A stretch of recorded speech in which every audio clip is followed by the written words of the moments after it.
This video is made possible by Practical Defense Systems, the best online security training at the lowest prices. You can start your security career today online at pdsclasses.com. Check them out.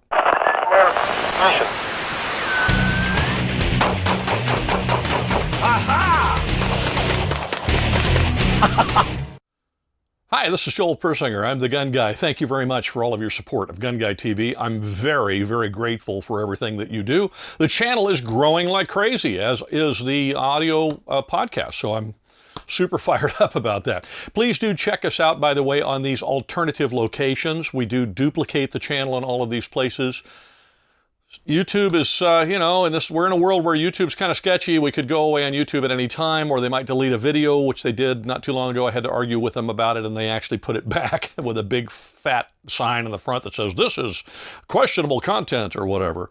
So you just never know. All of the videos are duplicated on these other places. So you might want to, I would say, at least subscribe to one. By the way, you'll notice Parler is there too. That's a new sort of Twitter type thing.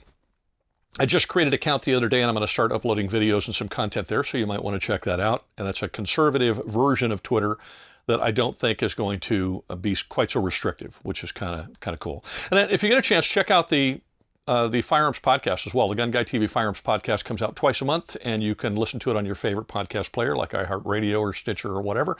We always post a video version with just a picture kind of thumbnail on all of the video locations, including YouTube as well. Okay. What am I talking about today? I've got this Rock River LAR8. Okay, well, this is a 308, it's an AR10. Excuse me a second. Black Rifle coffee. And no, they don't pay me for that. I just like their coffee, and they're veteran owned, so I'm going to support them. Besides, their videos are really cool. All right, back to this. This is an AR in 308. It's an AR10. I'm an AR fan anyway. I like them a lot, and a lot of people do. Obviously, they're kind of turned into America's rifle. However, the idea of having an AR in 308 is pretty cool. And that's why I like AR10s. Now, if you haven't shot or had fun with or know anything, if you don't know anything about AR10s, they're not a lot different, really. They're just, the chambering is different. They're 308 as opposed to 5.56.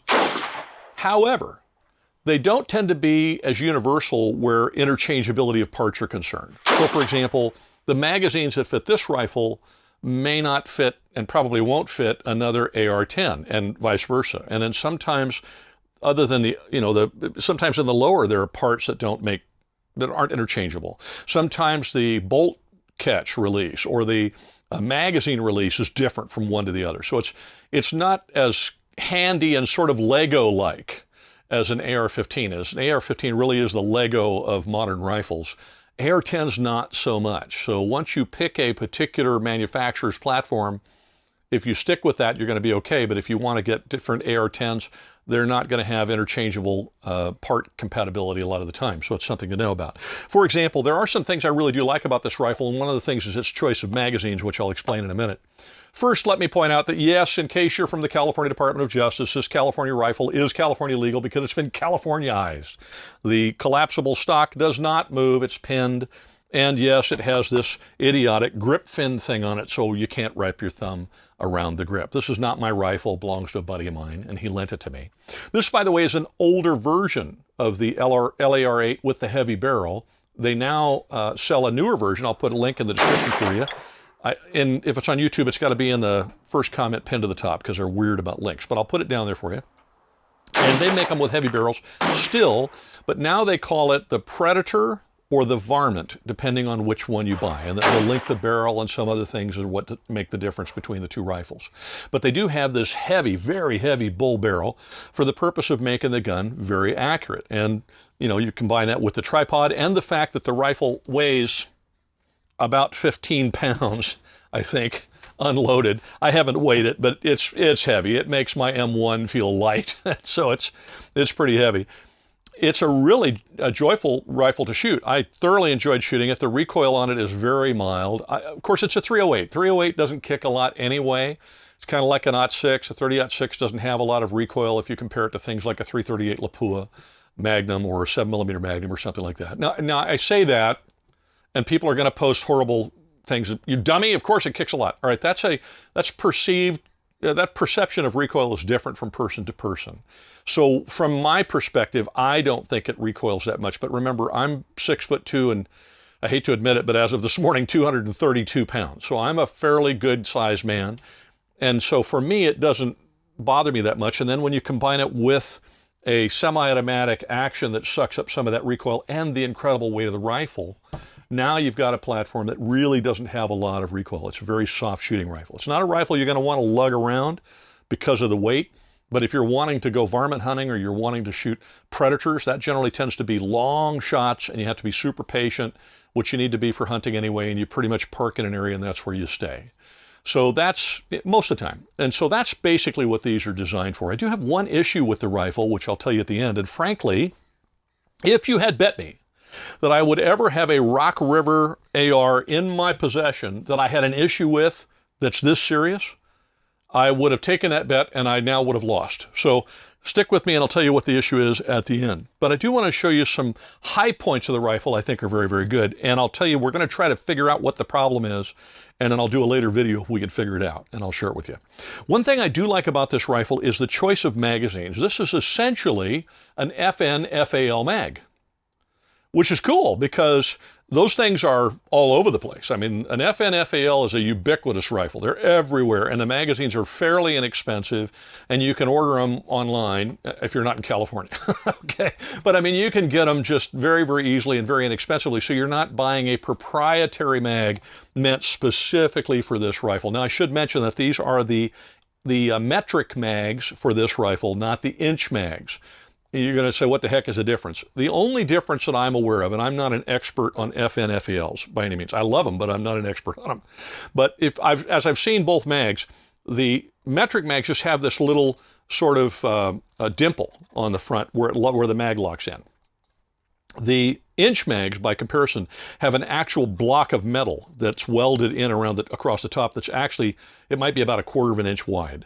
And so they aren't interchangeable. If you're going to have a rifle like this, you'd want the metric mags, not the inch mags. Now, I don't think that's changed. Looking at their website, it looks like it's the same for the newer versions of the rifle.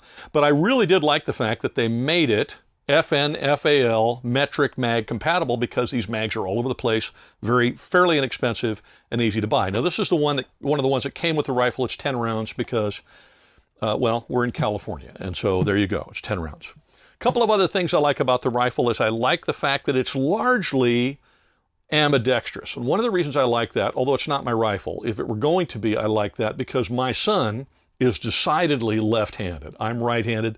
Nick is so left-handed, it's just stupid, ridiculous. I mean, his right hand's a club, right? My left hand's kind of that way too, but he's very left-handed. And so it's nice when he and I go out and shoot, if the rifles that we're shooting or shotguns or whatever are fairly ambidextrous, because it makes it more fun. It's not something he has to adjust to. So if you're a southpaw, these rifles are really cool for that because they come with an ambidextrous mag release. The button is on either side. And then the bolt release is down here. So if you're used to your AR, you're used to that little ping pong paddle on the left, you reach up and hit it with your palm. This does not have that. In fact, when I was out at the range with it, I reached up a couple times to hit the ping pong paddle and it isn't there. So the manual of arms is different. Instead, it's got this little lever down here. I'll show you a close-up of so you can see it. It's got this little lever down here, which is kind of cool, and it's knurled, you'll notice. So it's very clearly knurled, which means it really gives you a great purchase. And that lever, it points out like that, exactly in that same way. It's kind of a little L on both sides of the rifle. So whether you're right-handed or left-handed, all you have to do, let me show you, is reach over with your trigger finger and push that down, and there goes your bolt. And it takes some pressure, but I mean, when you've got the rifle mounted, you can insert your new mag and grab the front of that rifle and you've got a hold of it. You don't have to release that hand. There's nothing else you have to do. Insert your mag, grab your rifle, because insert your mag and press with this finger and the bolt's flying forward. Once I got good with it, I found that reloading this rifle was really, really fast. Not that ARs are slow to begin with, but this one was kind of uber quick. So I really did like that about it as well. There's lots of things about this rifle I really like. If you're going to carry it around, it's very front heavy because of the barrel. But it feels really nice when you're shooting it from the bench. So it's probably more a prone, shooting it over the hood of the truck, off the hood of the truck or off a bench or something. but probably prone while hunting is what I would think is going to be, it's going to yield you your best results. All right, I said I had an issue with the rifle. Here it is. For some idiotic reason, I cannot figure out, my drawer's coming open over here. For some idiotic reason, I cannot figure out this rifle is not accurate. I don't know why. Now, I only had some cheap ammunition to put through it, so I'm going to order some really good ammo. In fact, I already have. But, you know, Californian ammo are really weird, so now I got to wait for the ammo to come in, and you got to go through the whole nonsense to get it. But once I get it, I'm going to order a variety of quality ammo for it, match ammo for it, and we're going to take it out and try it again. I found that with this rifle, about the best I could do was a 3-inch group to a 3.5-inch group at 100 yards. And that, to me, is absurd when you're talking about a rifle that has this heavy barrel and it's built this heavy, supposedly to be a varmint or a predator hunting rifle. This thing should arguably stack the rounds one on top of another at 100 yards. It ought to be, I think, sub-MOA, under an inch. It ought to be under a 1/2 inch. But at least it ought to be 1 MOA. So I'm not sure what the issue is. I called my buddy and told him about it. He hasn't fired it in quite a long time. It's been sitting in his safe. And he said, wow, I can't believe that. And I said, well, you know, I've got the video evidence to prove it. So he and I are going to get together. We're going to take it out and try it again. And we're going to try 2 or 3 or 4 different brands of match ammo. And we'll see what kind of results we can get from it. We'll try some different hunting ammo. And then we'll do a video on that. And I'll show you what we figured out. Because it may be an ammunition thing. Okay, it could also be the knucklehead behind the gun thing. But I don't know. Now, the other thing I will tell you about the rifle that I'm not distressed by, but I'm not impressed by, let's put it that way, is that the trigger is average at best. And you would think at a rifle of this price, with a heavy barrel that's meant to be super accurate, it would have a beautiful trigger. It does not. It has an average trigger. It's not great. It's not horrible. It's just average. So if this were my rifle, there's 2 things I would do with it. One, I would change the trigger immediately and get something in there that's very crisp, very clean, and has a great target type trigger, because that's what I'm going to use this rifle for, is precision shooting. And then I would figure out, if I couldn't figure out what ammunition it likes, I probably would send it back to Rock River and say, guys, help me out here. Why is this thing lobbing rounds into a 4-inch group or 3-inch group at 100 yards? It should be much better than that. Can you help me figure it out? And see if I could get them to get this rifle dialed in so that it's extremely accurate.